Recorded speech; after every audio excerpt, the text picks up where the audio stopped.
I'm going to go ahead and start recording again as well. And let's see. Alright. This is on the wrong account. Okay, I'm on my streamer profile. Sweet, it looks like everything is working well. Howdy, everybody. Here we are. I am working on my temperature sensor little mini project here. And just to start us off. So just to go over the parts here, we have the LCD screen up here. And then we have the temperature sensor, which is this little black dot next to me. And we have a potentiometer, which spins, and that adjusts the screen brightness for the LCD display. And then we have two buttons here, one for up and then one for down. But the issue is my buttons aren't working. I had a stream earlier today and we got it all wired up and everything, and it powers on and it posts to the initial screen, but the buttons aren't working. So I'm going to go ahead and work on debugging that. So we're going to go ahead and debug that live. And to start us off, I'm going to open up the Arduino sketch where we have our code. And let me just double check how I register the button presses. Because what I'm thinking for the debugging is I'm going to go ahead and make a serial print loop as part of the void loop that's already existing here. And essentially what it's going to do, it's going to print to serial with the button presses. It's going to have an up and a down, and it's going to have either a 1 or a 0 if it's pressed or not. I have to figure out what I have reading now when the buttons are pressed, but that's essentially going to be it. To make it easier for us for the moment, I'm going to comment out the serial print stuff I have already, and then we'll undo that later. Temporary comment out to test the button inputs. Alrighty. Now for this here, let's go ahead and take a look. Where's my button stuff?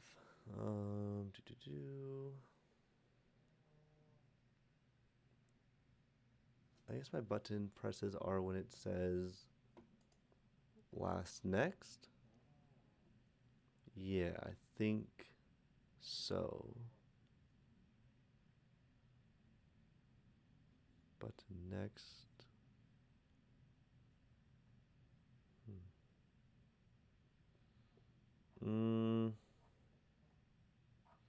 I guess we'll just see which one. I'm actually not sure if it should be button next or last pressed. The names, it's been a couple days, so I don't really remember which one exactly corresponds. I don't know if I want the Boolean value or if I want like this pin. Oh, I guess I don't want the pin, so I think it's going to be last next and last previous.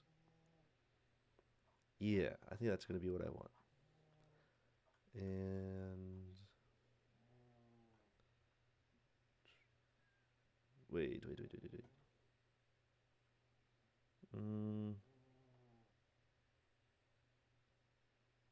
Hold on. Wait. Is it button next? Shoot, I don't know.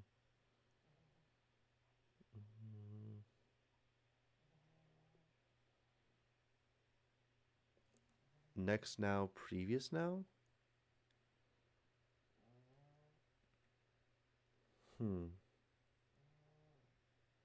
I'm gonna say next now and previous now. That sounds like the ones I want to do. Serial.print. Oh, it's hard typing behind a microphone. next now.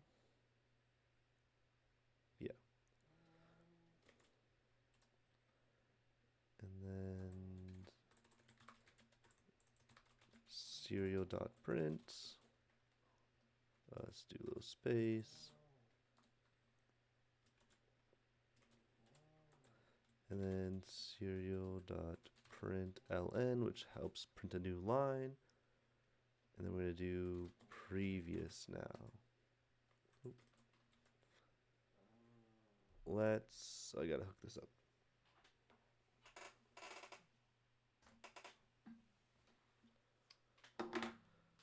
Okay, chat. Hopefully now when we set this up, it should work out. I'm gonna, because as far as I'm aware for the circuit part of the equation, I'm pretty sure this is all correct down here. All right. Nope, it's not. Because I'll show you all what it looks like when it powers on. Let me see if I can show you all this. So if I hit reset on the Arduino, which I'll do with my pointer finger, so it communicates a bit better. It should reset and say menu demo. And then it powers onto here. When I press the buttons, nothing's currently happening. And it should be swapping through the Celsius, Fahrenheit, voltage, and raw signals. So let's go ahead and... Oh, I just realized you guys couldn't see the freaking Arduino stuff or the code I was touching on. Why is the Arduino window not popping up? Let's see. Oh, weird. It was doing it with another one. I don't understand that. All right.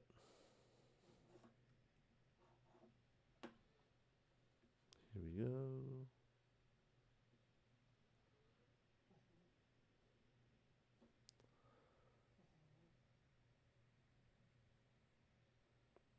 Okay.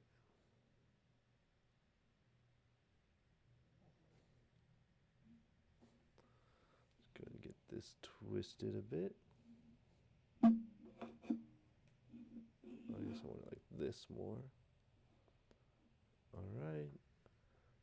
I'll zoom in on the Arduino side. File. Edit. Increase font size. Is that legible? Not really for you guys.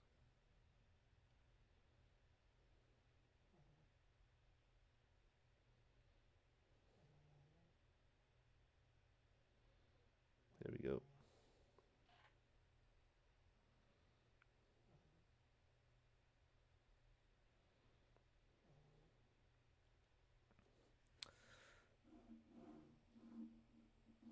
That's good for the moment. Yeah. And then I'll just adjust the Arduino's screen, whether it's visible or not, as we go along here. Sounds about right. But for now, what I got going on is I commented out the serial print here. So if I go to tools and then serial monitor, it should pop this guy down here.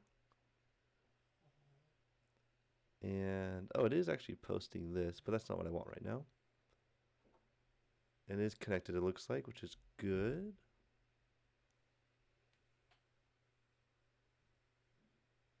Let's go ahead and verify this.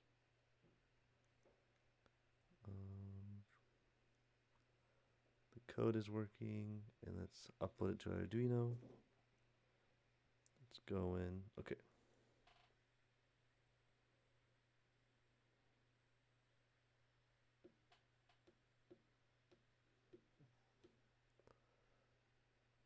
All right.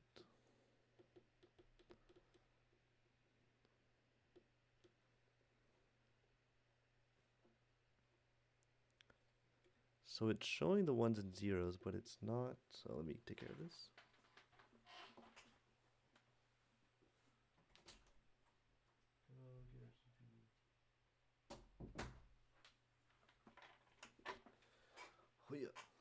All right.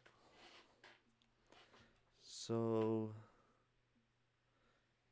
it is reading the ones and zeros, but it's not doing its thing properly. As you can see, even when I'm pressing the buttons, it's not changing. And I'm not 1,000% sure why that's the case. What's a way I could test that? Oh, let's see if I try putting one of the output pins directly to ground.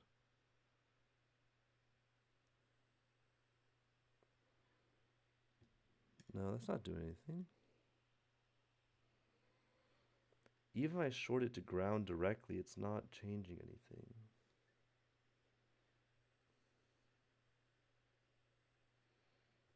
I'm a little confused here, chat.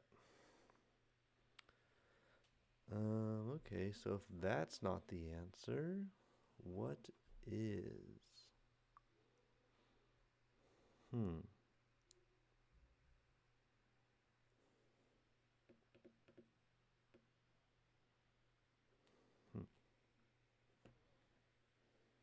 I unplug it? No, nothing I'm doing is changing the input. I'm pretty sure the code is right is the issue. Are my hookups all right? Yeah.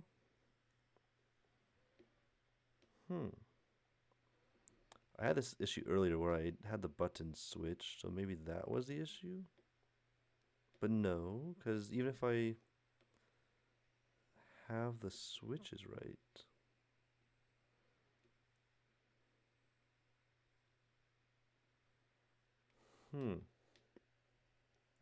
Oh, you guys can't even see the serial monitor properly. Here we go.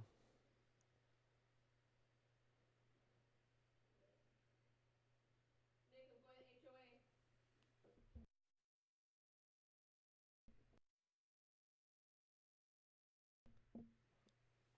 HOA. Right. So yeah, just printing a bunch of ones.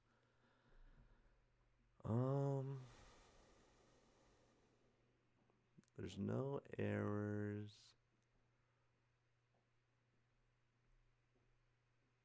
Something here is,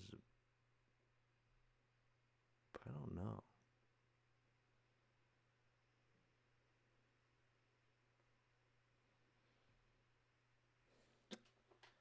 When in doubt, chat it out. Let's see if ChatGPT knows.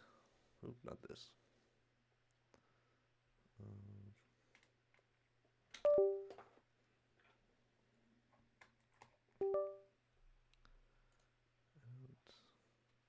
Just want to make sure there's nothing silly in my code. But I'm like pretty certain, because I had this working before. So I'll double check the wiring in a second, but I just want to have this look over my code.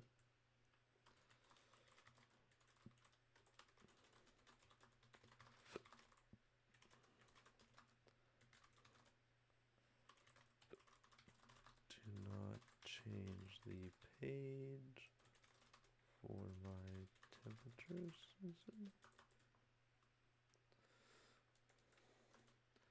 The LCD screen works. I put the digital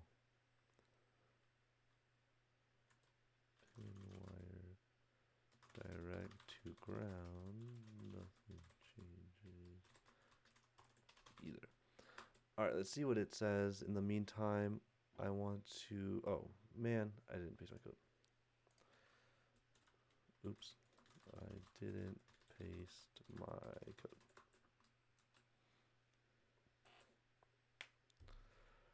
Okay. So let's review this at least. So we have the LCD screens working, which is honestly the hard part. Here's it all wired up. I don't know why it's not working right now. It's definitely something to do with the buttons and probably something to do with how I wired it. But I don't understand. So let's take a close look here, because in this configuration, it worked. The wiring is, of course, a little weird, but we have ground on this rail. It goes down here. Ground connected to one side of the button, check. And then we have the digital pin here, that's digital pin 2. Then we have digital pin 3, again, connected to the button. And then we have ground once again connecting, and that worked. Why is it not working this time?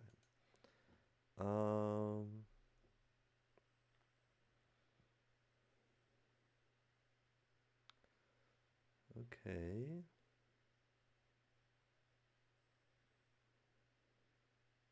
Oh, is it because of the delay I got going on?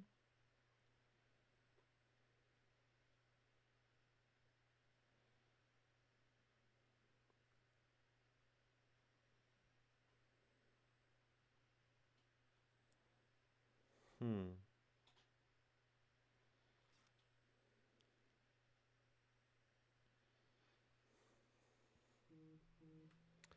Oh, also my code for the serial thing I think is wrong.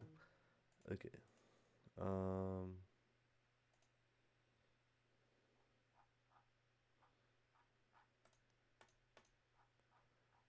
want to say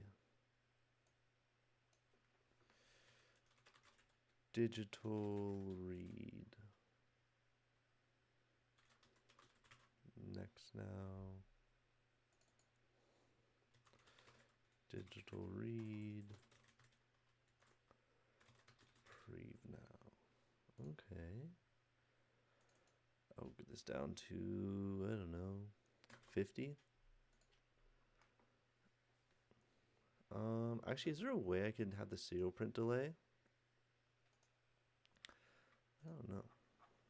Actually, don't know. Is there a way I can have the serial print frequency delay, but not the rest of the?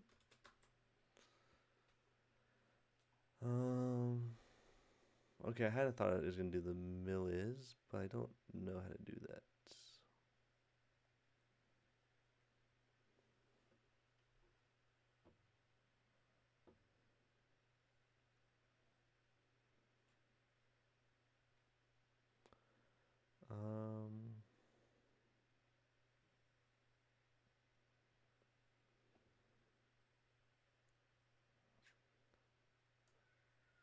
For the moment, I just want to get the buttons to work.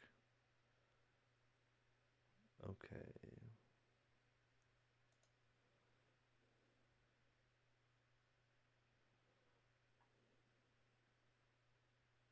Okay.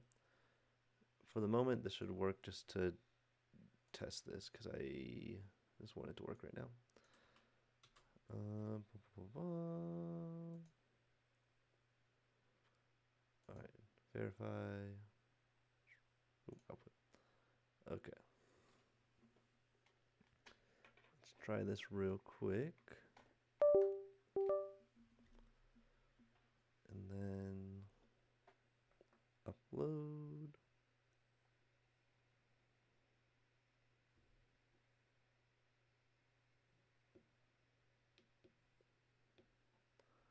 Go back to the serial monitor.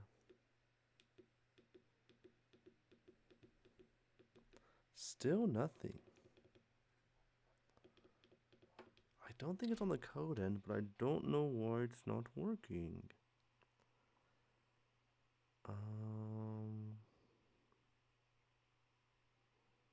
What could be impacting this? What if, no, well, yeah.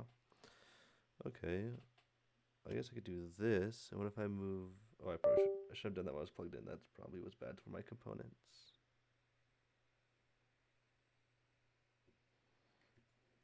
Oopsies.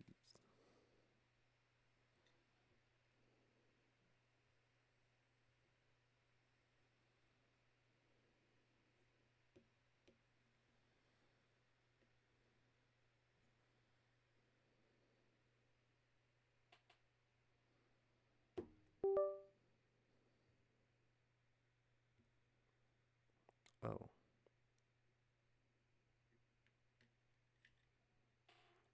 think something shorted? Bro.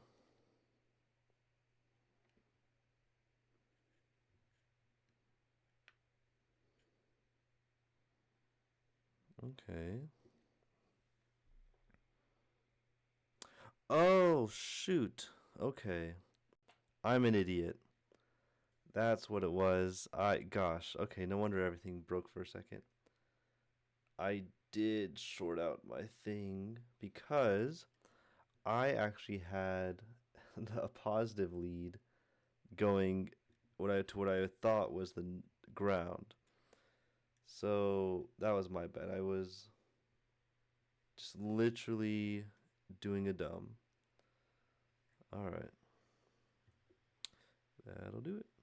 Oh shoot, now my orange is like stuck in here. Oh god.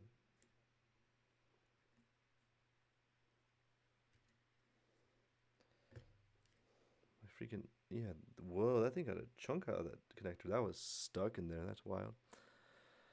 Oh, Nick, you silly summer sausage. So now if I do this, it should be working.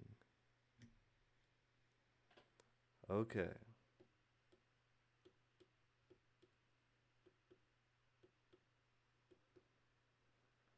I do my buttons backwards. Let's fix that. So I have 2. What is 2 currently?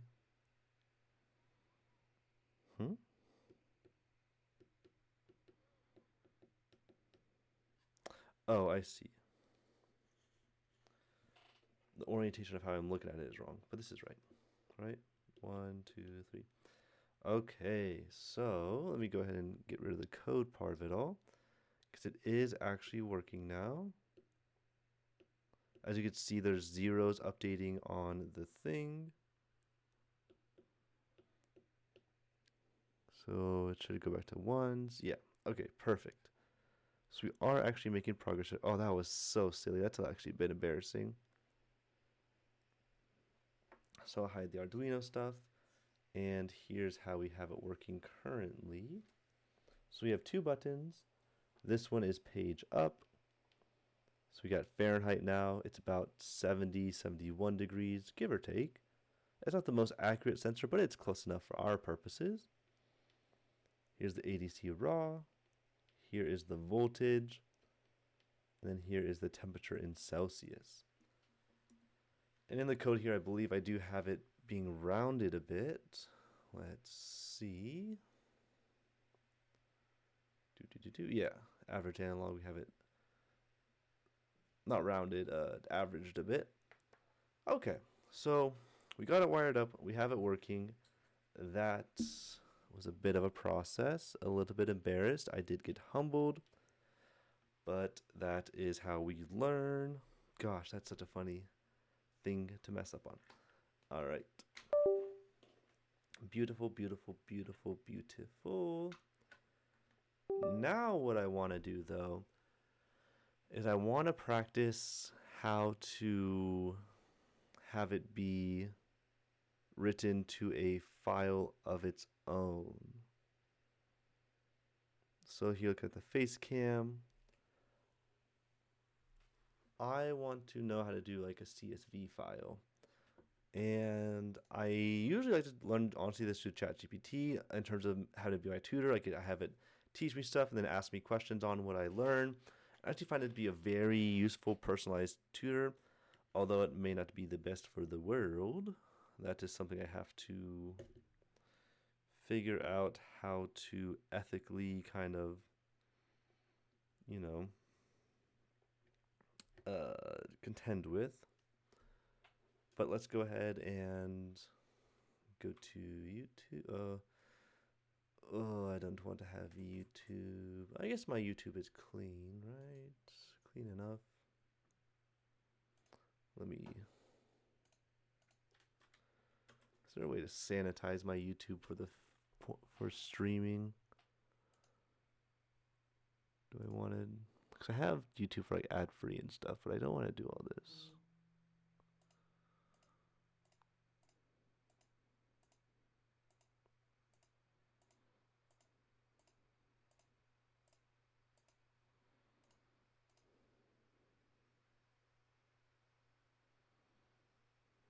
Actually, I'm just going to pull up the video and see.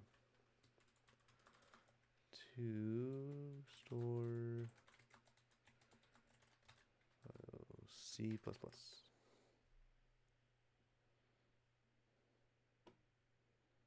All right, let's go ahead and watch a stream together. How does this guy sound? Hey there, hope you're having a wonderful day. In this video, You know what? This guy sounds good enough. We'll go ahead with this.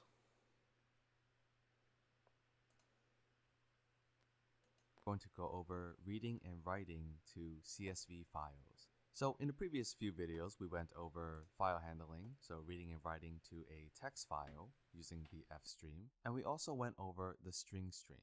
And if you want to check out those videos, I'll link them in the video description below. In this video, we're going to go over CSV files, and basically they're similar to text files, except instead of holding just plain text, a CSV file holds data. And so you would have rows and columns, and within each row, you would have data values separated by commas. And quite often, if you download data, it might be saved as a CSV file or in a CSV format, okay? So let's start with how to create a CSV file. So the procedure is pretty similar. Basically, you would need the fstream. So here I already included fstream, the file stream. And for this example, let's say we have an array of student names.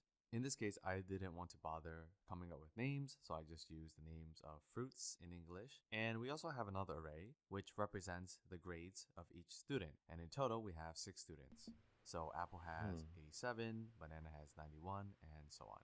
So what I want to do is create a CSV file with 6 rows, and within each row, we have 2 points of data, the student name. Okay, I think this is a great start. I am wanting to learn how to convert to write to a file or actively getting new data values, but I guess we should start with static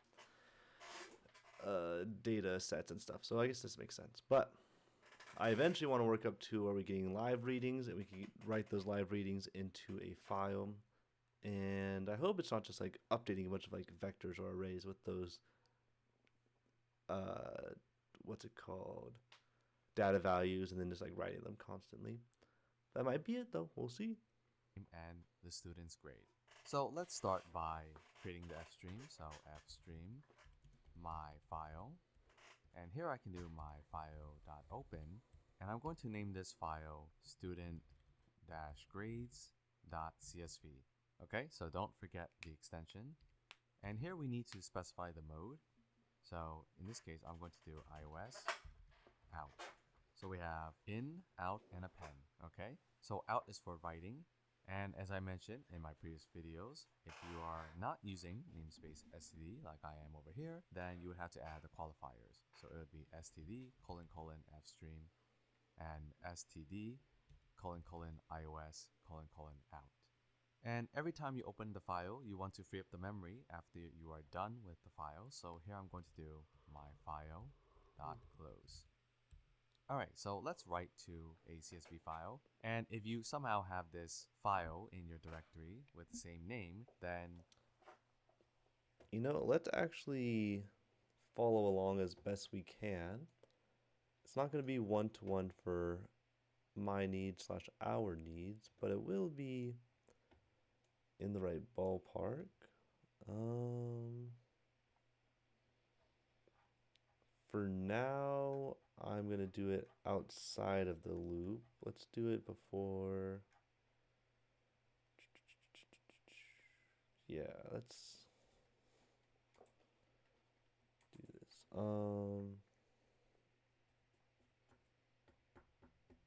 Should I just do a new file for now? Yeah, let's do a new sketch just so we don't mess anything up. File, new sketch. Let's just use this to practice for now. Arduino is a nice convenient IDE, so I'm just gonna use this to type it out, and then we'll copy and paste it where we need. So I'm gonna go back here actually. I'm sorry, I'm learning. We got Hashtag include IO stream. Whoop. Okay. Hashtag include fstream. Hashtag include SS stream. Ooh, that's sus. SS stream. Hashtag include string. I guess I don't need string, but for the purposes of this, I'll keep it in there. Namespace. Actually, it's probably good that I have it in there. Using namespace std.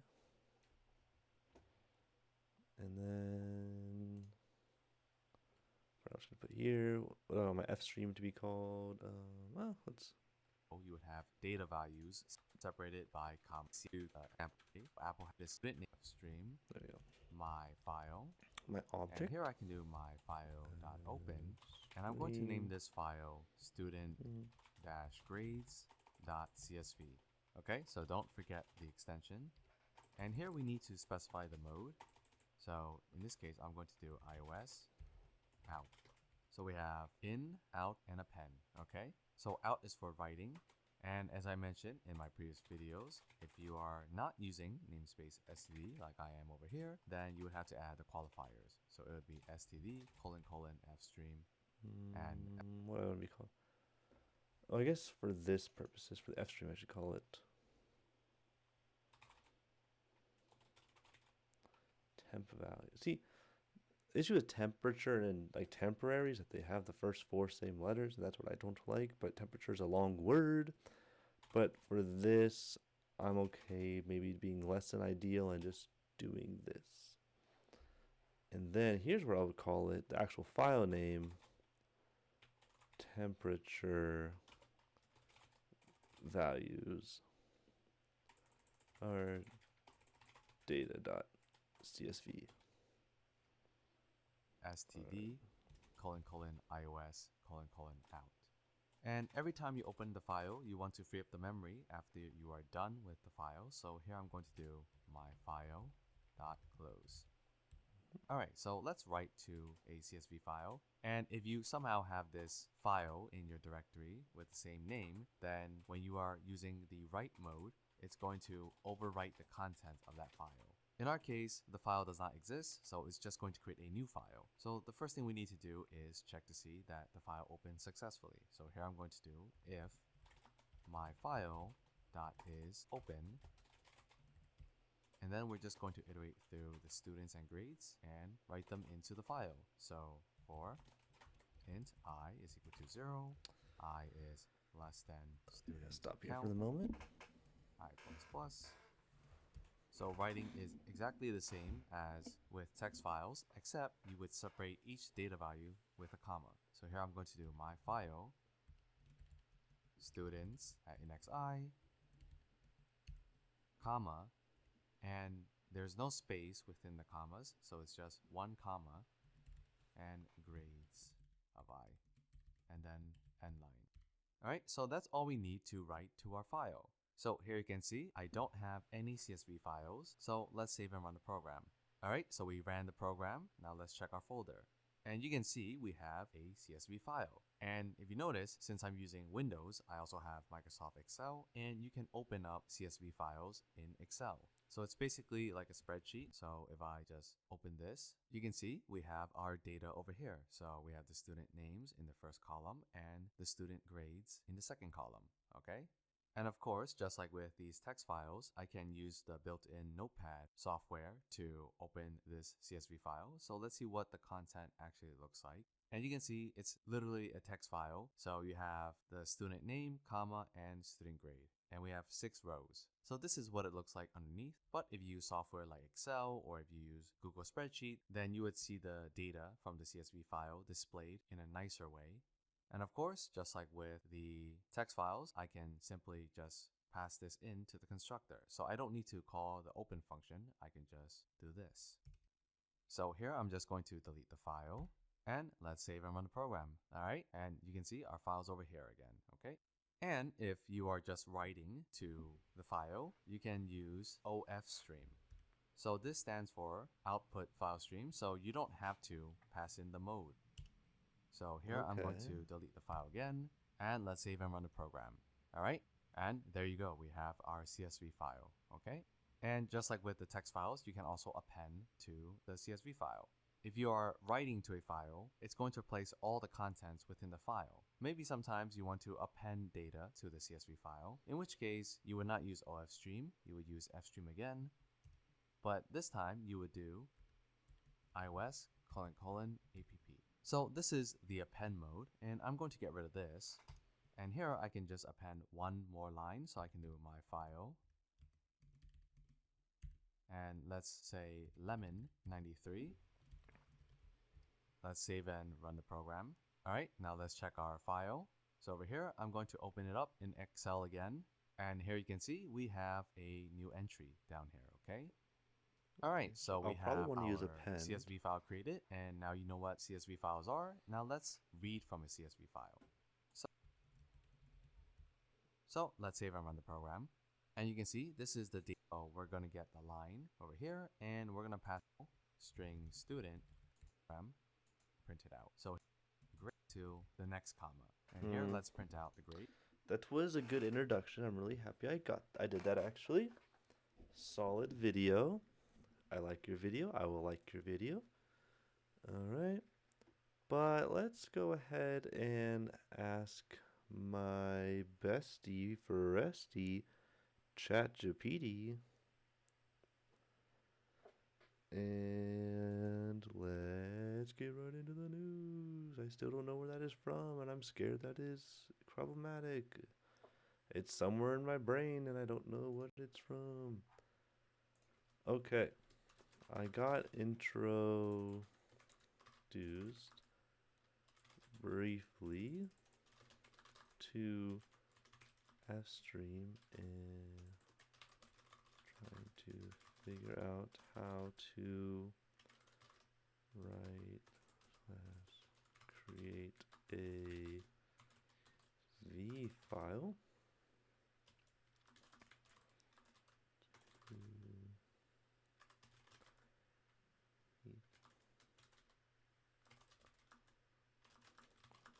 Time frame with the temperature readings from my mini project.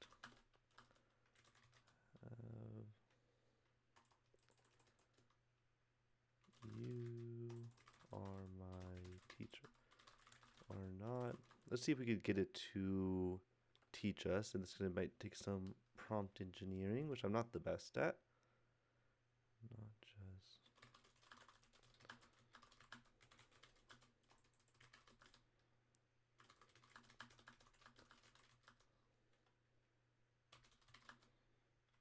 never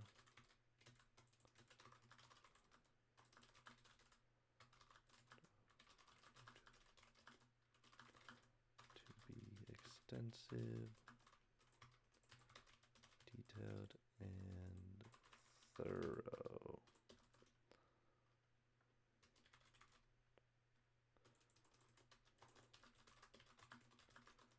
Walk away from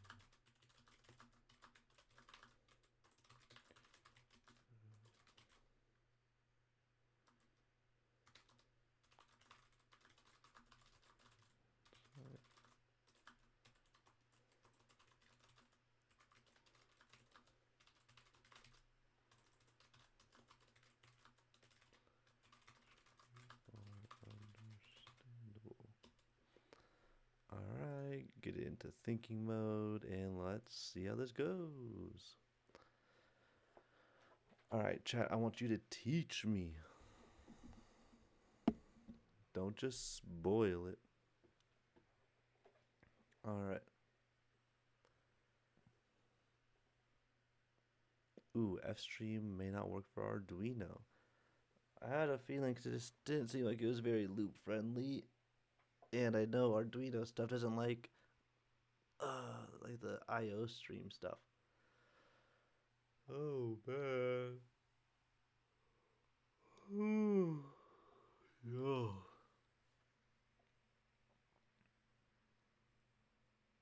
Oh. Well, I want to stream data to a connected computer.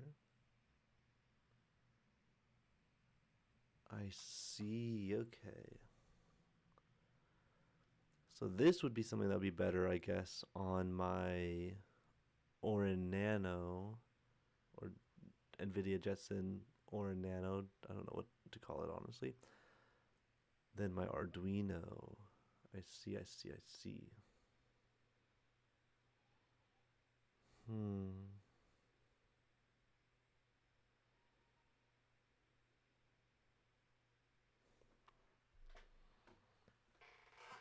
Serial to computer to write CSV file, standalone logger. Conceptually. Commas. I actually did not know it stood for comma separated values. That's funny. It's just a text file. You can open it in Notepad. It looks like this. Each line is a row. Columns are separated by commas. Hmm.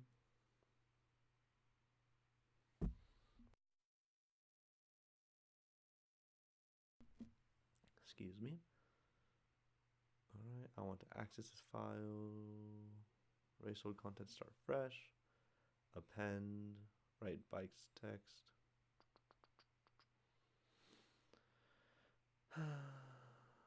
Flush is like save right now without closing. Okay. I imagine flush is what I would use maybe when I am doing like a stream of data.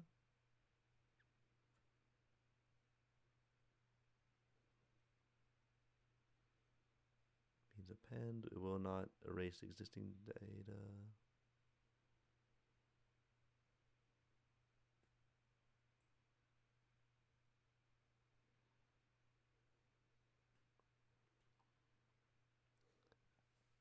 So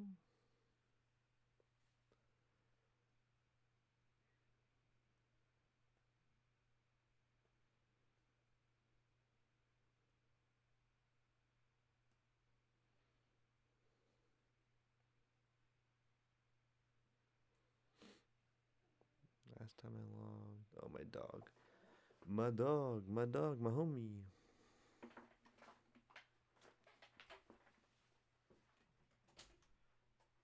Go on, CB. Go, baby, go. Go, baby, go. Go, baby, go. And you're off. Go, baby, go. Go, baby, go. Go, baby, go. Go, go, go. Go, baby, go. Go, baby, go. Alright.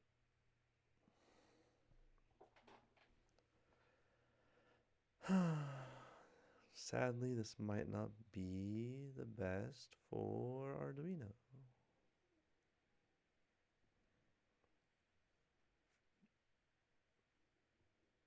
Oh, does it not use? Wait, huh?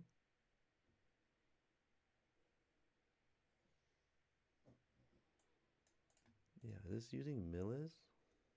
Hmm.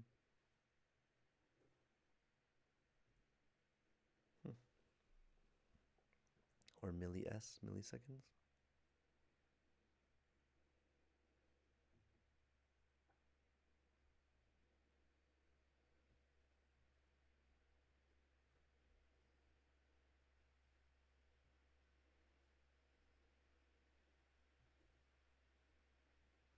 Hmm.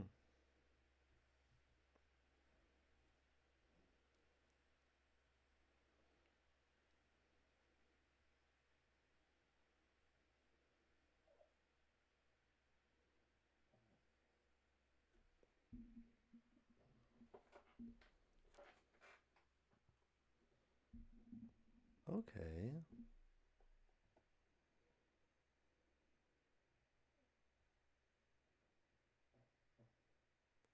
So this part, pretty doable.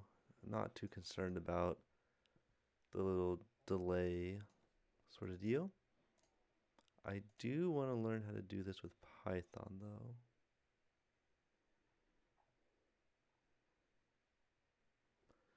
All right, let's learn together. Let's do option A with using, I'm just going to go through like a basic guided tutorial with this, and you all can learn with me. Using Python to read serial output and create CSV file.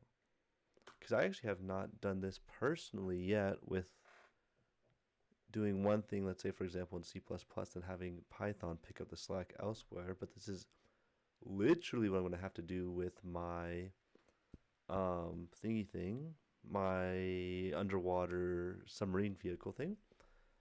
And I actually have to learn this pipeline. So this is actually really, I'm really happy this worked out like this.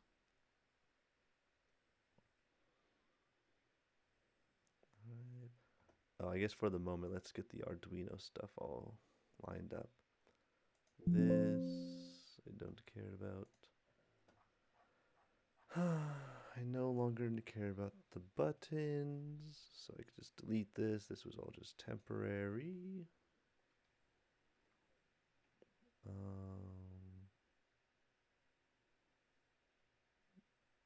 Yes. Oh, millis is, yeah, milli s, I think is what it's called. Okay.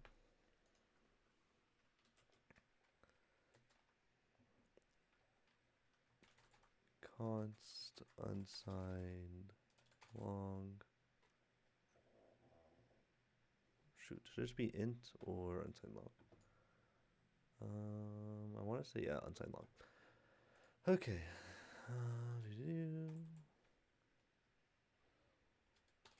Log interval milliseconds equals, I don't want every half second. Let's do every 5 seconds, I guess. All right.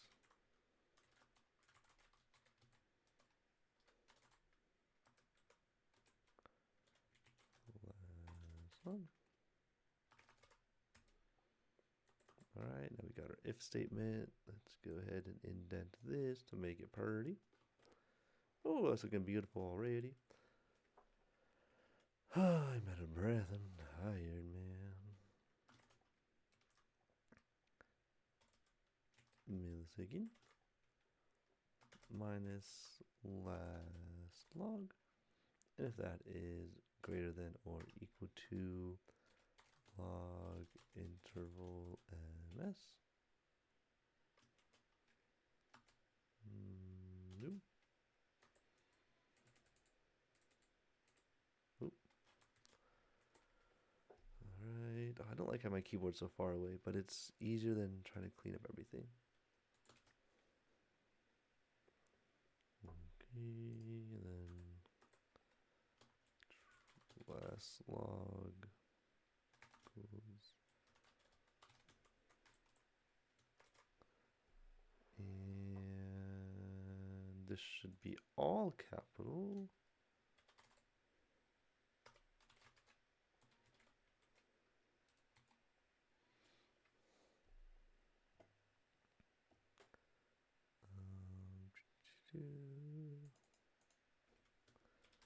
Log interval ms.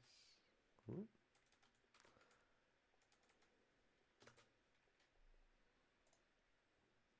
Okay. That takes care of this.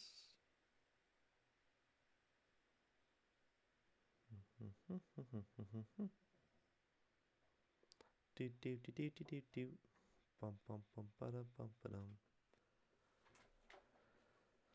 Okay. What can go wrong? How to design so it's reliable. The big picture, a system mindset. You have two machines working together. The Arduino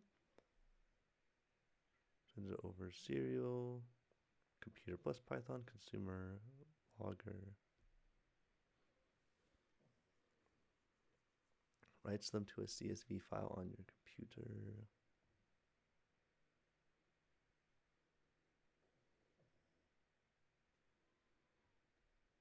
embedded device produces data, host computer records and analyzes it. Okay. See, this is the important stuff that I want to get better at. Because my submarine's going to have the embedded devices on it in the form of sensors, a little processor, a camera, and it's going to be doing its own thing. But then I also have to make sure I'm able to make that data useful, and I might have to move it around and get other programs and things to process it. Okay, what serial really is in simple terms. Sends bytes over the connection, the baud rate.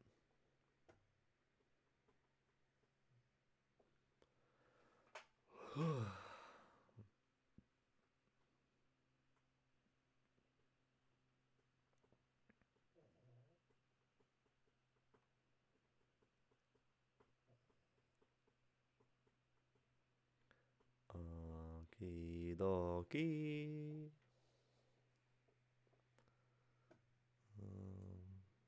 Save myself some typing. Doop doop doop doop doop doop. Doop doop doop doop doop doop doop doop doop doop doop doop. Bum bum ba dum ba dum bum. 5,000.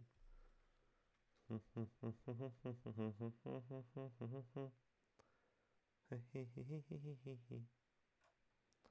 think I have this set up here already. Yes, yes, yes. Okie dokie.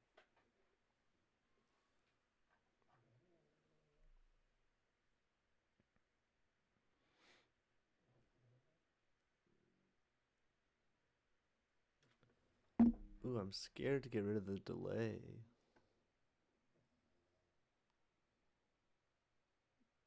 Okay. It says I don't need the delay, so let's do that. So your Python logger will read serial lines, write to CSV. Okay. I don't want to do this right now. Okay. I think this is something I want to install and get ready on my off time. Then tomorrow, I think I want to pick up here in terms of practicing with the serial logger part of it all. Yeah, but now I'm going to go ahead and practice with some LeetCode. Yeah, but this actually has been pretty good so far. I certainly learned a bit more, and I also learned some things I want to practice more. I haven't saved this sketch here yet on this computer. Let's go ahead and call this temp sensor LCD. All right.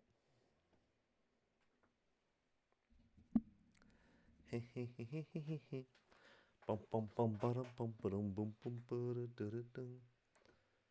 All right. No more Arduino.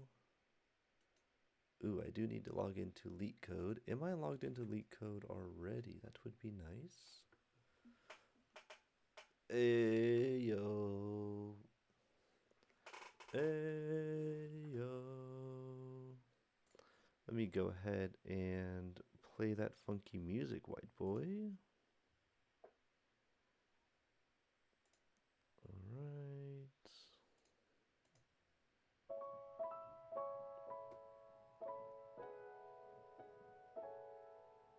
Okay. Let's see if I could turn this down in my headphones without turning it down for you all.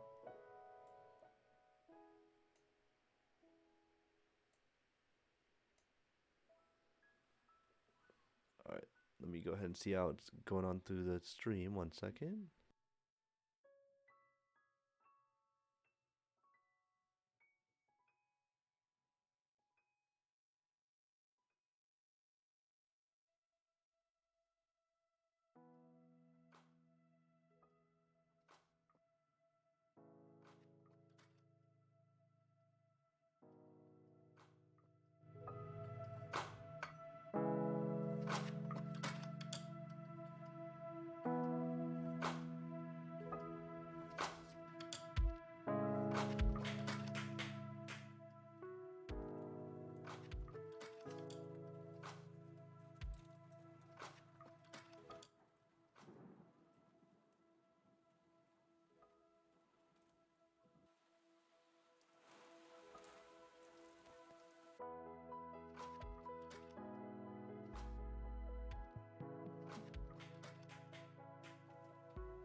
Test, test, 1, 2, 1, 2.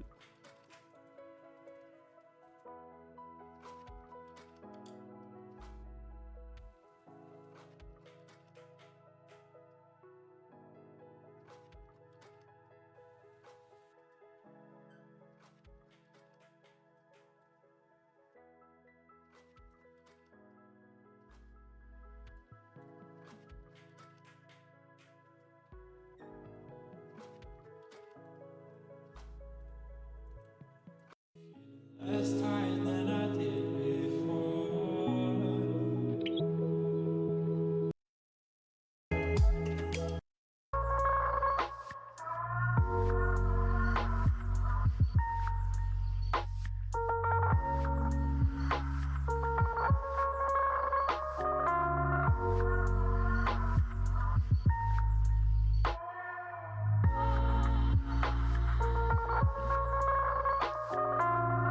Wait, I can't hear myself on my stream. Hello, hello, hello.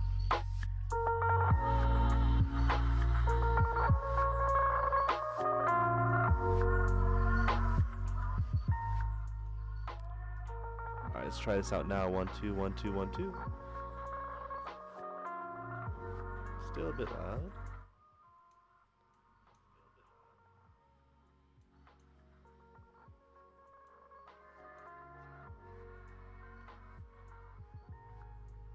Alright, now we're going to test it out. Hello, hello, hello.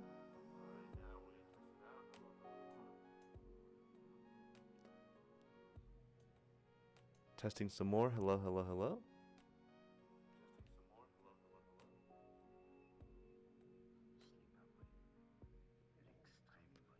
Alright, that's sounding pretty good to me.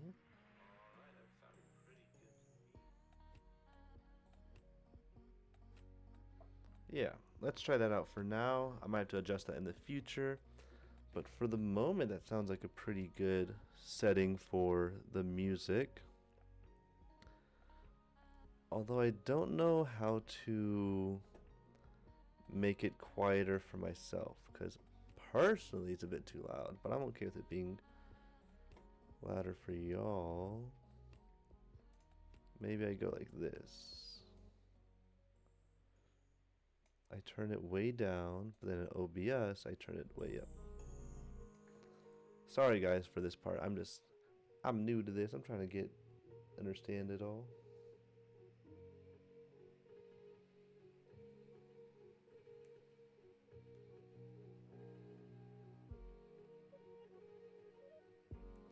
Test, test, 1, 2, 1, 2. Okay, that seems like a good balance. I wish I had any audience to let me know. But for the moment, I am happy with this. Okay. Now, I am not the best, honestly, LeetCode person in the world. So, for now, I still like to filter by difficulty. I'm also very, I guess, I don't have the widest breadth in terms of what I can handle on LeetCode, but I am trying to be better. So let's, single number sounds like it's gonna be reasonable. Given a non-empty array of integers nums, every element appears twice except for one. Find that single one. You must implement a solution with a linear runtime complexity using only constant extra space. Okay, I don't really know what constant extra space means, but we'll figure it out. So the numbers, it's 1 to 30,000? 3,000? I think 30,000.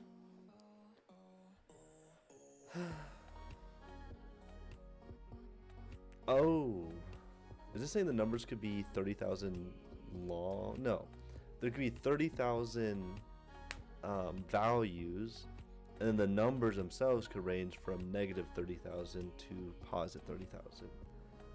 Is what seems to be the case. Linear runtime complexity. Huh.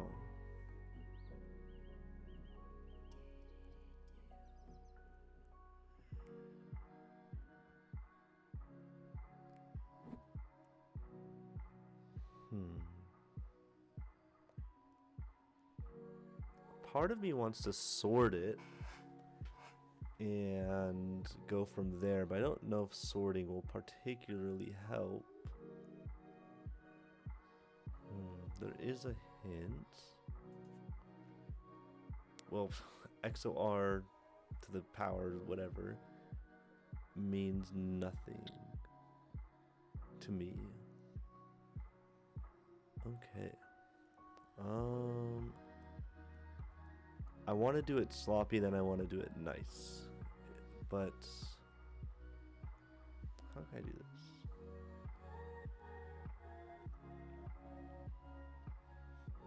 I can like feed it into a set and then check that.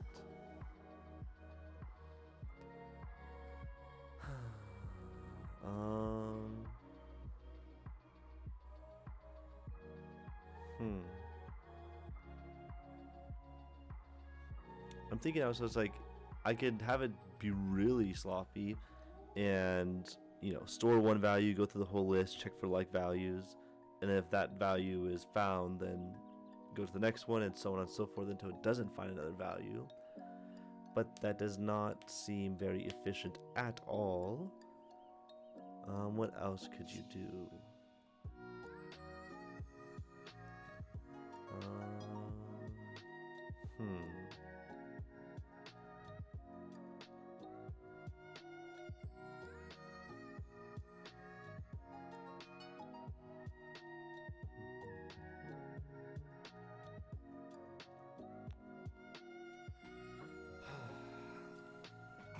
Not sure.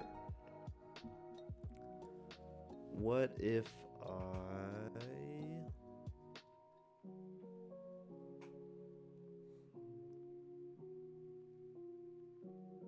find that single one? See if it was one of them was double, that would be a lot easier.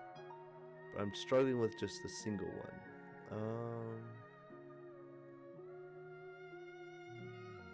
So we know it's not empty, so we don't have to check for empties at least.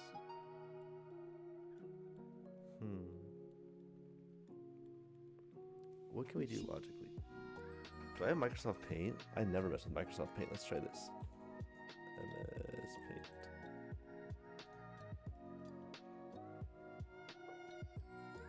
Alright.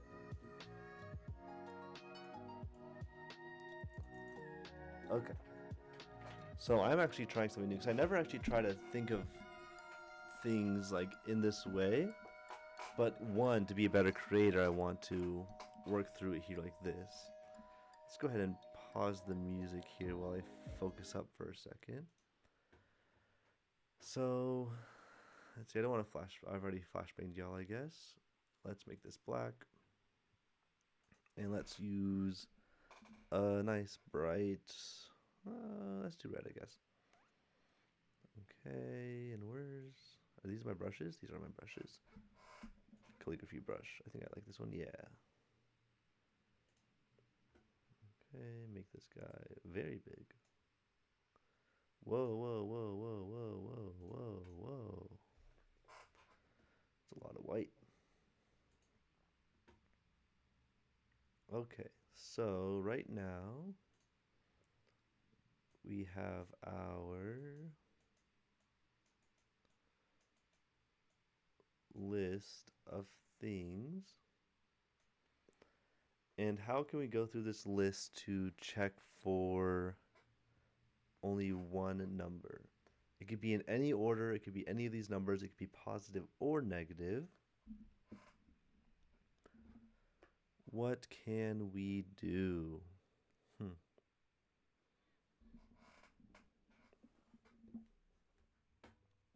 Well, I guess just to name out options in my head, I don't think these are correct, but we can do I'm not good at drawing on this. Okay.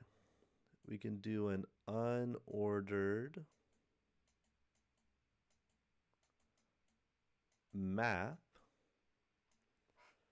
but there's only really one set of values. There's no real corresponding key, so there's not like, even, or like, I don't know, uh, spicy, not spicy. This is, or there's just no extra data set to worry about, so that's not really something I need to care for. Whoa, that's a big eraser. What? That scared me. What if I did this instead? Black, black, black. There used to be a way to fill. Fill. Solid fill. With black, you freaking silly Billy. Let's also have this be black. Okay. So unordered map is not going to be what we go with. Let's strike that out with blue. We can do in a set. I'm really only familiar with unordered sets in terms of LeetCode type stuff. And that could store all the values.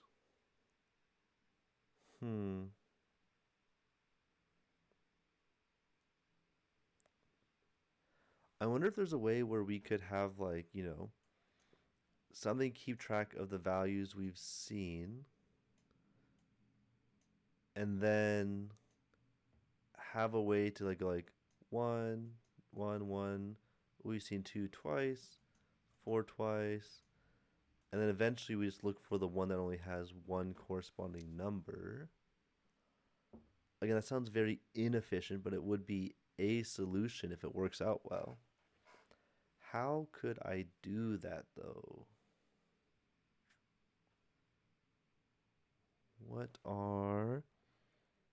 Okay, let's look up.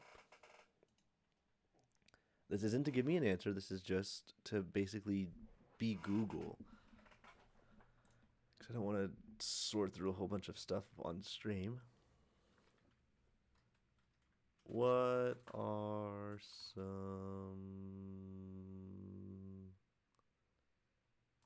functions, or they're not called functions, but I forget what they're called. Some functions for vectors that are useful. Like there's, pop back, sort, all that sort of stuff. I'm trying to get a better list. And I'm moving my creation over here. Yeah. All right. Push back, end place, pop back. Don't want that. Don't need that. Don't need that. Front, back, don't need that. Size, don't need that. Capacity, don't need that. Empty, don't need that. Reserve, don't need that. Resize, don't need that. Clear, don't need that. Shrink to fit, don't need that. Don't need that, don't need that. Begin, end. Data, no, don't need that.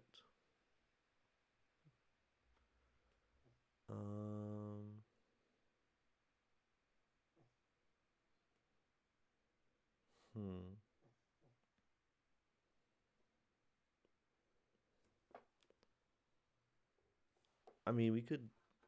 No, I don't. You wouldn't want to delete things in the vector though, because then, like, let's say if you're actually putting this into like a production sort of setting, you wouldn't want to empty out or mess with the vector every single time. So I was like, oh, in theory, you could store all the ones you've seen in like a set, and then as you have seen, like as you see numbers again or values again, then you could just delete that value out of the vector, but you wouldn't really want to do that. Don't want that, don't need that.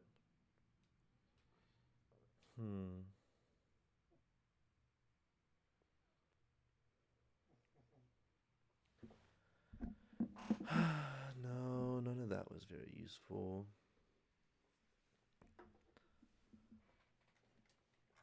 Also, what do they call it?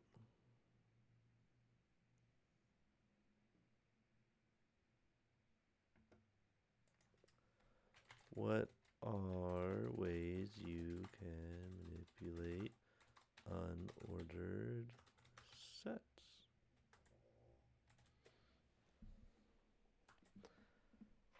Let's see.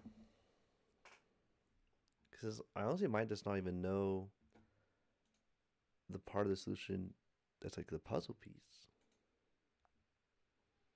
Order set, a collection of unique elements, no guaranteed order, backed by a hash table. Because I feel like unordered set's gonna be the answer somehow. Insert, you can do that.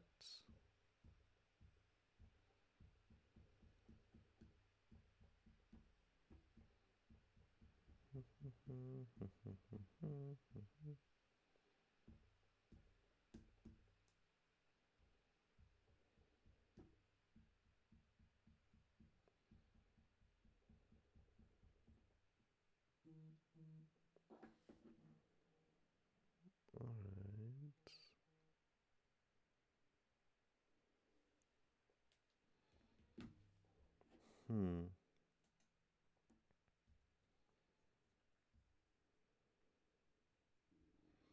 See, this would be useful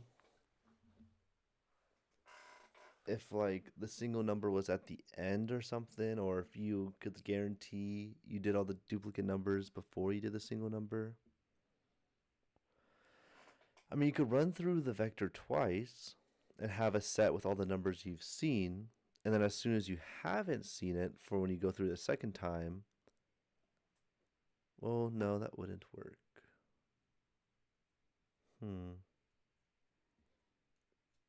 I guess what you could do is you could have an unordered set, and you could have it so that it adds the number to the set when you have not seen it. When you see it for the second time, it erases the value for that. And then by the end of your loop, you should only have the single value left.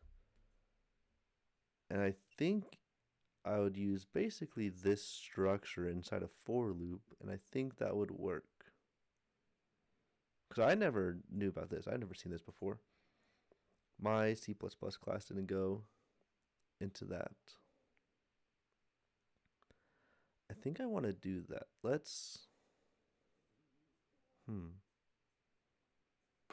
Oh, shoot. Yeah, I think I want to do that.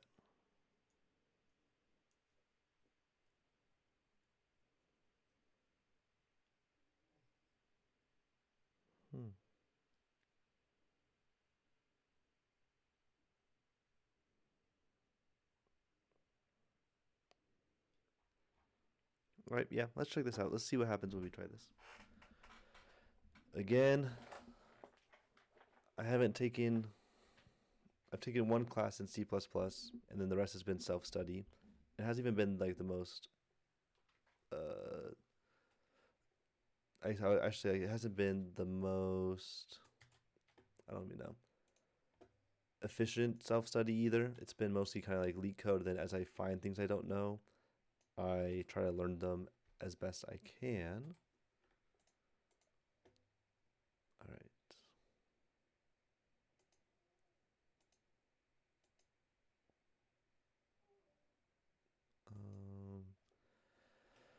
All right.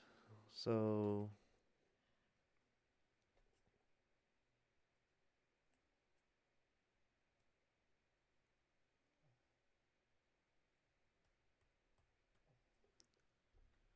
wait.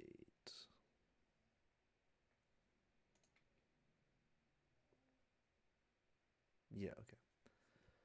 I was gonna say we haven't like this is assuming we already made the unordered set, so I was a little bit confuzzled. So we have int or no, it's unordered set and then the name and then no unordered set, the alligator things, and then int. Yeah, okay. See, I remembered. Underscore set int Let's call it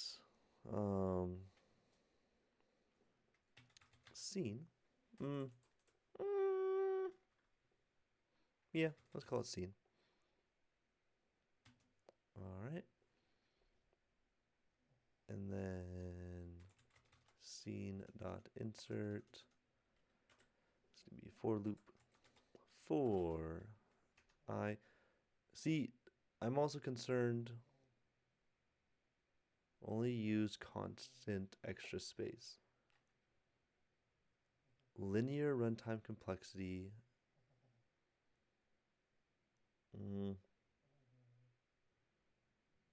I'm hoping in terms of runtime, this is like ON, and then constant extra space. I imagine it's talking about memory, and I don't know much about anything about memory management. So I am going to ignore that for now. Again, I want to get a solution if I even can. Int I equals 0. Let's get my keyboard closer since I don't have my crap on my desk. Int I equals 0. I always do a comma instead of a semicolon because I'm a silly little guy.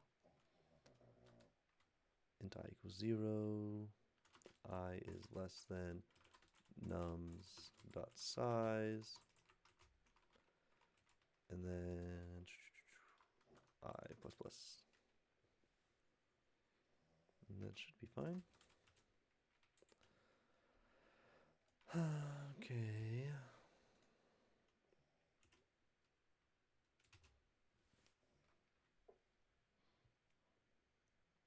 So if scene insert nums I.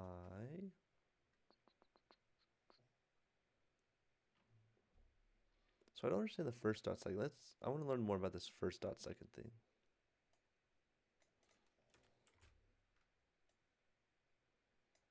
Can you explain more about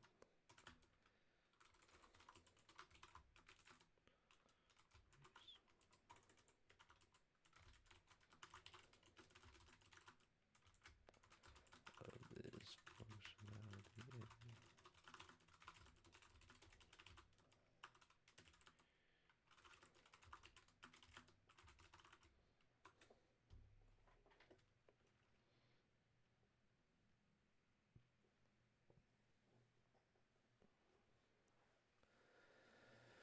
Okay, map. I already mapped. The function needs to tell you two things: where the element is, an iterator to it, whether insertion actually happened, duplicates aren't allowed. Using a pair, what this is. S.insert value.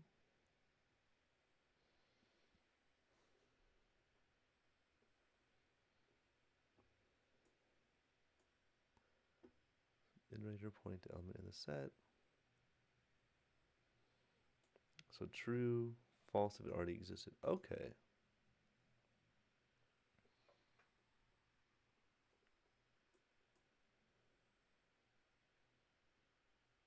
Okay.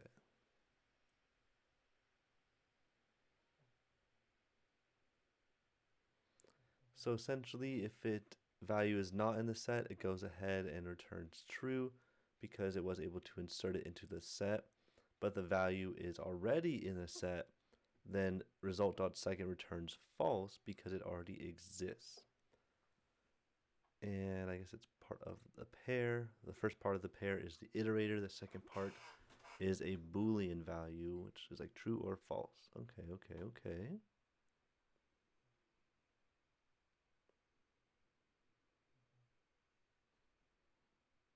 All right. Avoid doing a separate find first.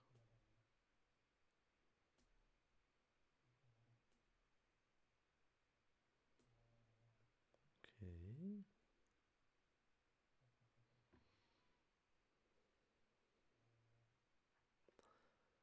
Okay. So now we have scene.insert result, if result.second. If the insertion happened, nothing.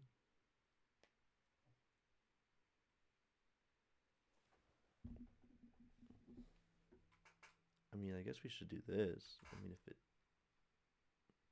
is false and it didn't happen, then we should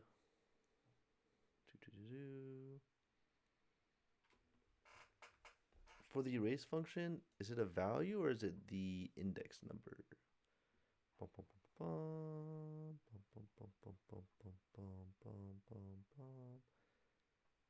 Removing elements. Erase value by key. Yeah, so you do the value. All right. If insertion did not happen, then scene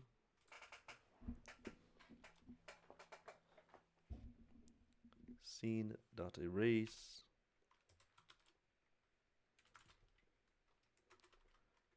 nums I,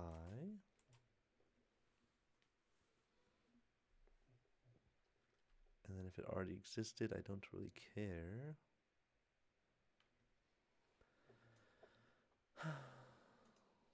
Let's do this. Go through the for loop, go through the entire thing. So right now as we have it, we have an unordered set named scene. It's currently empty. We start our loop.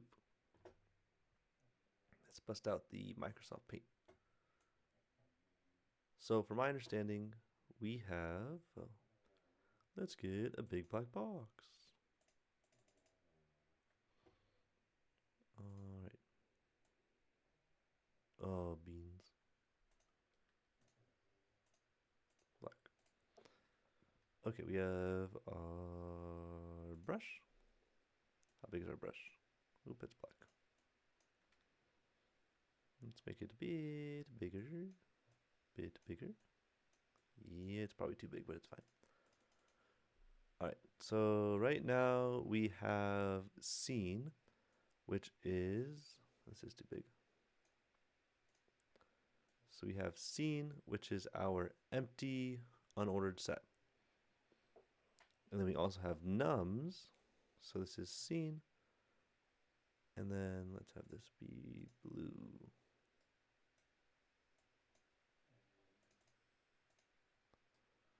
All right, sweet. And we have nums, which is, like, has our numbers. Okay. So we go into our for loop. And we have I. So as long as, so I starts at 0. So it's going to start looking at nums, the index 0 for the vector nums. And every time we go through the loop, I is going to get incremented by 1. So it's going to go 0, 1, 2, 3, 4, all the way down until it goes through all the indexes for nums. Here we're going to check to see, well, we're going to do scene.insert. So we're going to try to insert the value at nums at index I for each loop. And we have this if statement. I believe how I have it written now is, and just to make sure I don't get like some weird parentheses, funny business going on. If we are unable to insert the value in vector nums at index I, then we erase the value within the unordered set, and the value would be equal to vector nums at index I. So we erase that value. If we are able to insert it, awesome. We don't really care at this point. And then once we go through that loop, in theory, what happens, I think, at least what I'm trying to have happen, is we have our set, and as we loop through this, we go through the for loop, and it does its thing. it's slowly going to be adding these numbers, you know, going 1, 2, 3 into our scene bin. And then let's say there's another 3 and another 1. As we loop through this, it's going to add the 1, 2, 3 the first time it sees it. And then we're going to run into the 3 again. And our loop's going to go, oh no, we weren't able to insert the 3 into this set because 3 already exists. As a result, we are going to erase this 3. And now it's just going to be 1 and 2. And it's going to do the loop again. And it's going to go bum, bum, bum, bum. Oh, we see a 1. Let's try to insert the 1. So it's going to try to insert the 1. And then it's going to go, oh no, we already see it. And it's going to erase the 1. And then when it's all said and done, our scene set should only have the number 2. And then once it's done going through the for loop, this is all that's in the scene. And then I'm going to return what's at scene index 1. I believe that should work, hopefully. Fingers crossed. And can I just access scene the normal sort of way?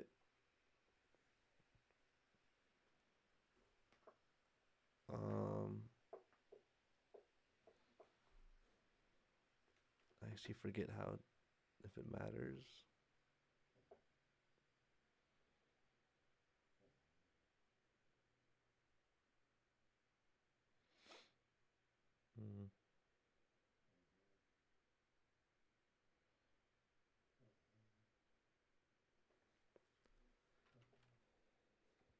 No indexing, so I just do it by position.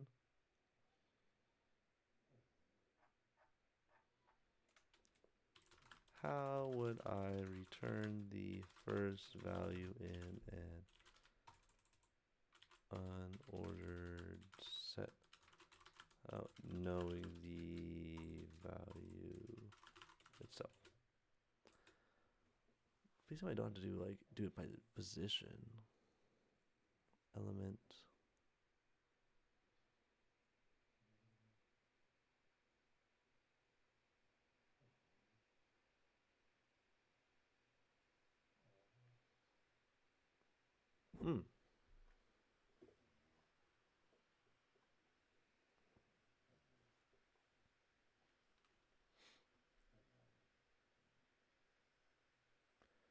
This should be fine for our purposes. Let's try that.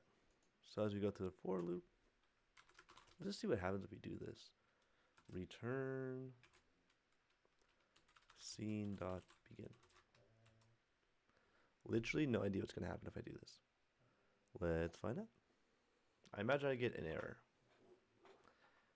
Yeah, oop, not begin.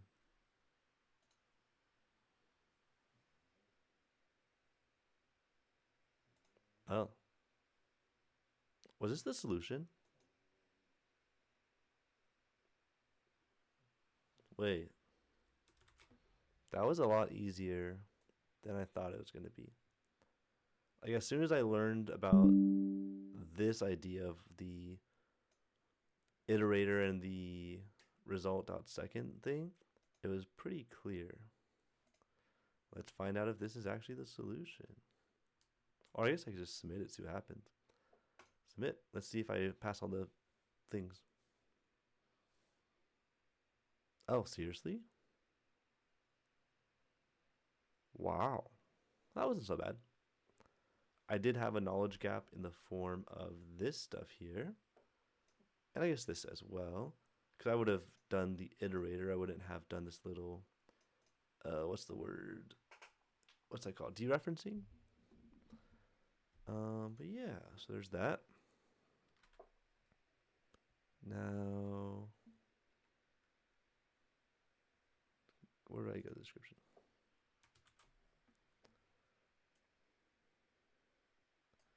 So I might ask chat a question here. But first, let's look at the solution, the good one. We have nums, int n equals nums.size, int result equals 0, for int I equals 0. So iterate by index through n. Result equals, I don't understand this. Return result. So I guess this is an operator I don't understand. Let's learn now what this XOR thing is.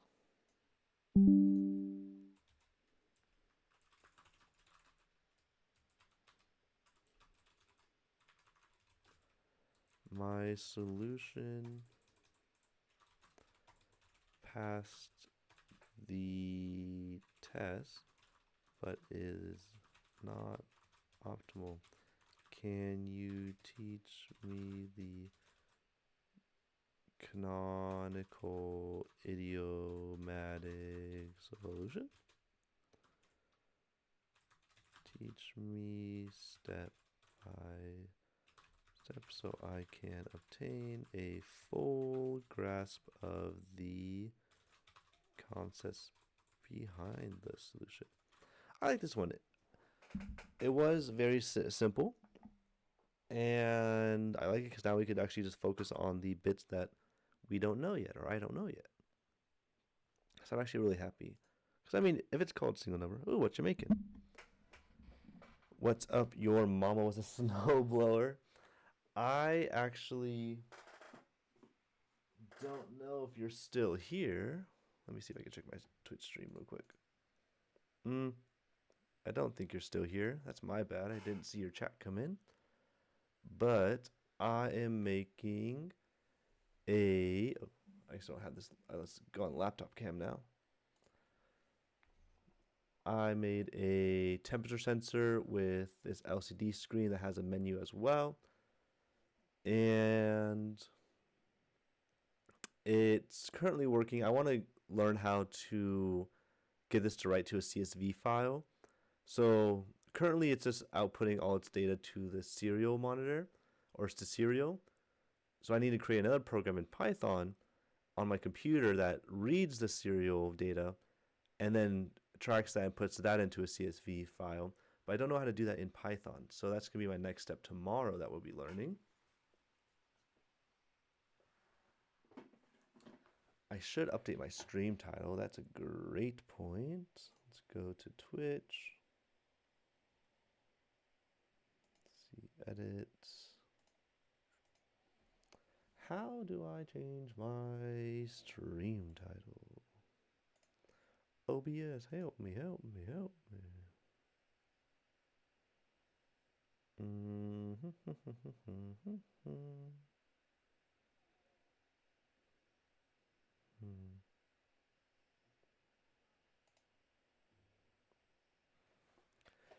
Man, when I first had OBS open for the first time yesterday, it gave me such a nice little thing to change my stream title, and then now it's not doing it.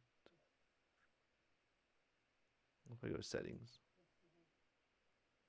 stream, oh, I can't change the stream title. How do I do this? Have you seen my baseball? How do I do this?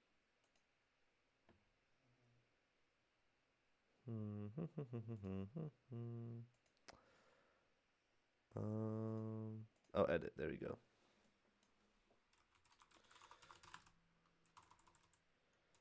Practicing LeetCode. Learning more about C++. Done.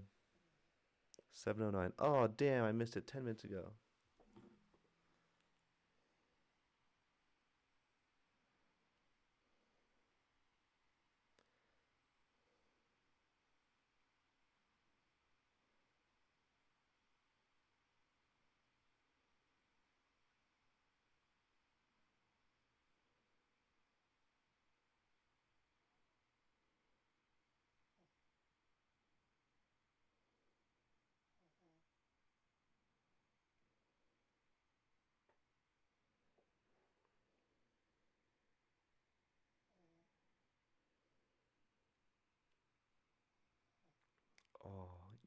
LeetCode eating lamb. I'm so jealous.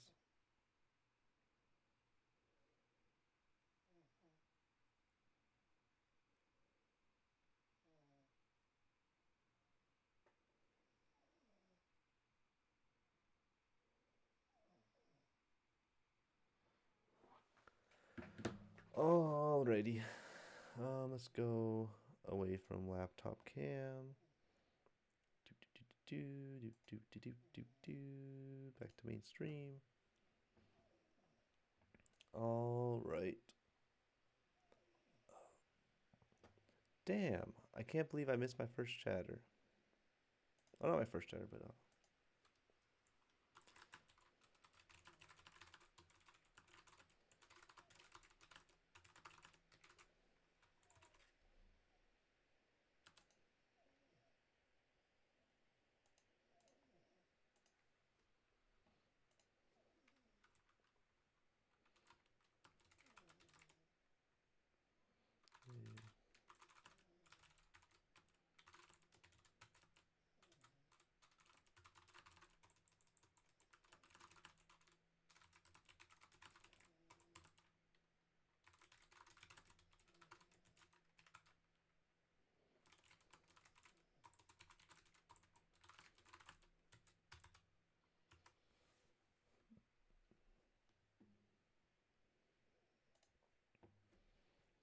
let's go. Let's change category. Program.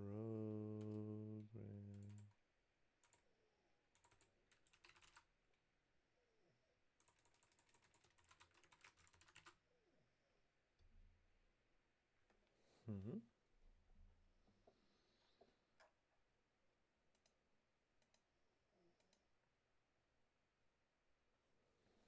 Let's see.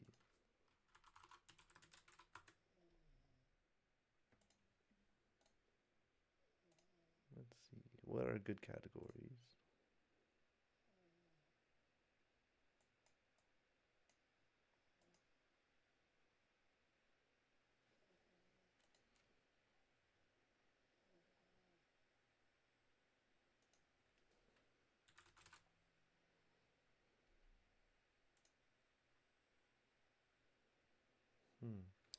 What's a good category?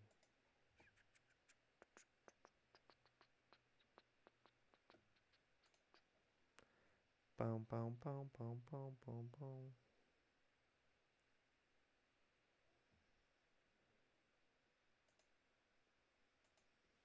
boom.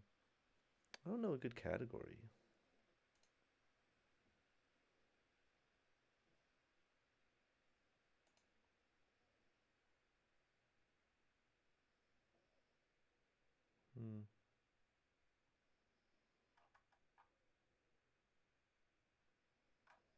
Yeah, I guess it's software and game development. Software and game development. Okay, good. Updated that.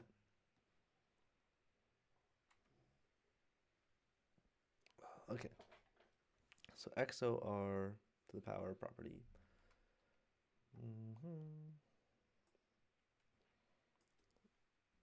LeetCode 10 is pointing to the canonical solution because it hits both constraints perfectly, linear time and constant extra space.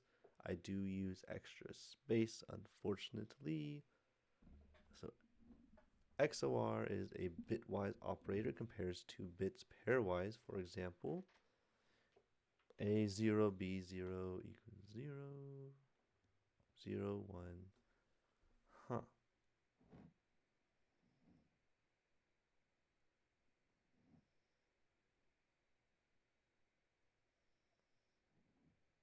Oh, okay. So outputs when the bits are different. So let's go back to the canonical solution here.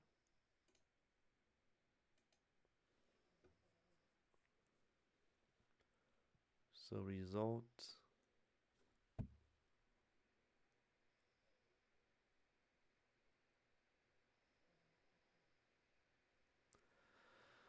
Okay, I'm a little confused for this loop though, because why does this output the right result?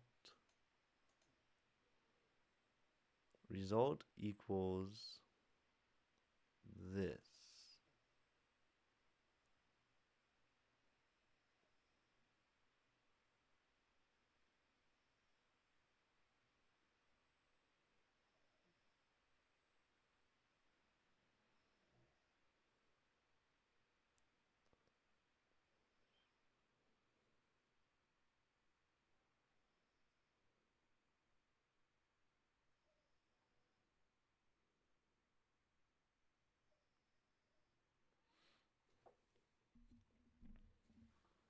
Every number appears twice, one only appears once.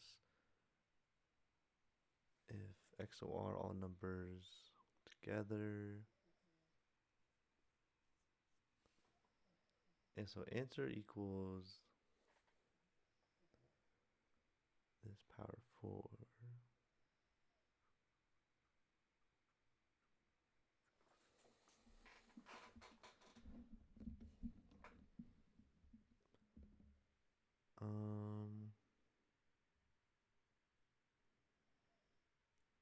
See number first, I sort it. You see it again, remove it.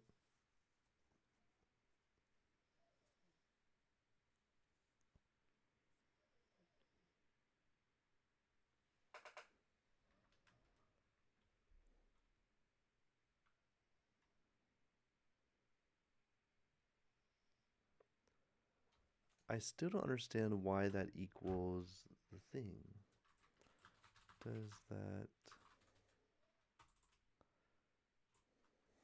Here, let me copy and paste this because I don't understand. I mean, it's obviously a fundamental ignorance or misunderstanding of what that operator does, but why does result end up equaling to the single number? For example, what does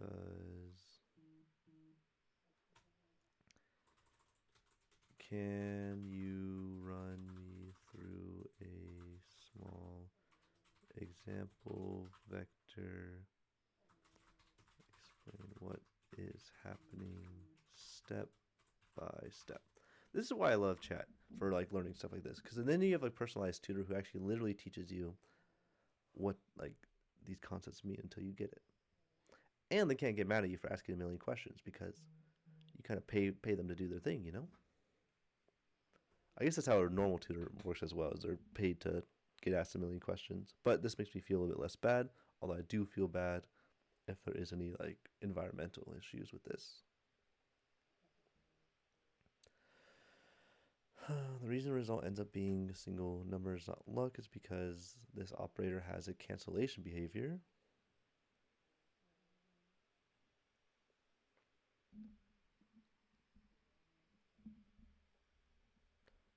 Oh, so it keeps like adding on to it? Oh, interesting. Okay. Okay, I'm getting it now. Yeah, this is making sense now.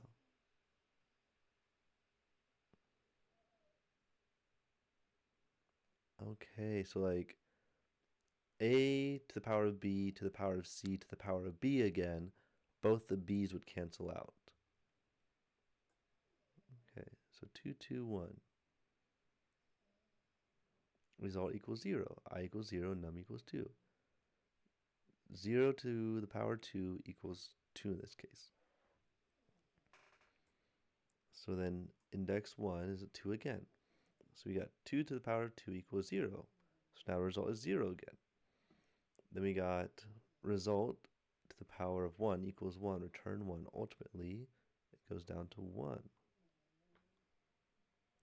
I see. Okay. I gotta remember that for other solutions because I think this can come in handy later on as well. But I think I'm gonna call it there. I'm gonna chill out for a moment. Then I'm gonna study some math. I don't really want to do that on stream just because I'm getting a little burnt out. I have to build up my streaming muscles. Well, I don't know. Hey, I have a viewer. That's pretty awesome. Hello. That might be myself. I don't know. Oop. But this is actually pretty good. So I guess before I go, I should rewrite my code just to fit the proper solution, because I got a solution, just not the correct one. Wait, it overrode my solution. Where's my solution?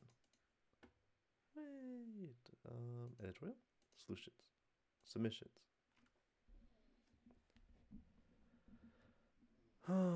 Beans and toast, butter my biscuits. Alrighty, yeah, I'm gonna log off.